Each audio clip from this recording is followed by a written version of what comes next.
Hey, Eric Sider here, and I'm having a bit of a issue with the latest round of compost. I think it just got too wet and it's stayed wet. I'm really getting no heat. Tried adding some nitrogen sources for a week. Been trying urine, collected my own urine every day and added it, and still got nothing really. So basically I'm 3 weeks in, and I think I'm just gonna combine what's in the cage with the pile, and I got a whole bucket of chicken guts and leftover bits from making bone broth that I need to do something with. I really don't want the chickens to have access to it until it's processed through a bit, so the best place for that's going to be in the center of the pile, and this is the only compost I got. If I had a separate Berkeley pile going, I would add it there, but I don't got the spare material basically, so I'm going to combine the two and make sure it's well and truly secured in the center, and the chickens will play around on the outside, and then once I turn it, should be pretty good to go. Some other nitrogen sources that are easy available. Obviously, urine's free. If you don't want it to smell really bad, would be using it every day.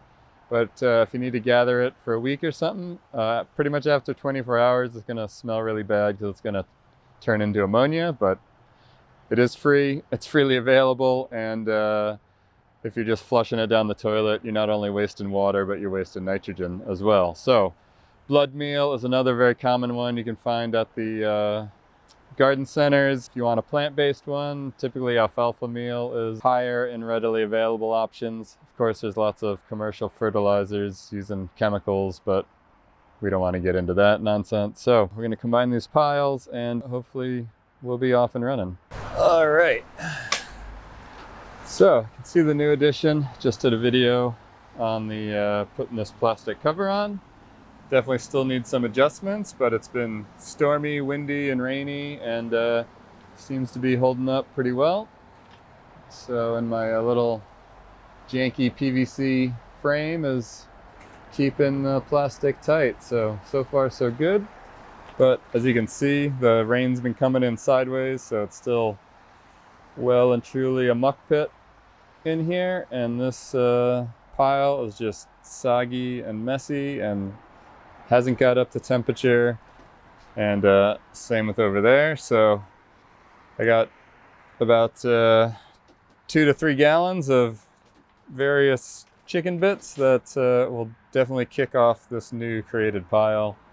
And then I got the bedding underneath, which I'm just going to throw in as well. Just make sure we get this thing rocking and rolling. And then we'll just add another week to the cage process. But yeah, it's muck city in here, so I'm really hoping this cover will do the business for the rest of this rain, which we are very fortunate to have, but nothing like rain to show you your weak links in your design and your systems. All right, now we got ourselves a nice looking pile. Threw down a bunch of wood shavings just to tidy things up a bit.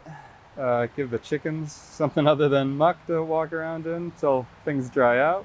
So we got everything combined. We got the chicken bits and all the guts and all the goodies well and truly secured in the bottom center of this pile. I don't have any concerns with the chickens getting at that within a week's time. So one, it's the inner core is super heavy, soggy mess, and I haven't seen them take down that much of a pile yet, really. So it should be well and truly processed before the next time I turn it, and it'll just be chicken bits converted into biology. So good little conversion there. I definitely think this will get up to temperature, so we're looking good there. It's just a matter of if the temperature sustains itself. All right, there we go.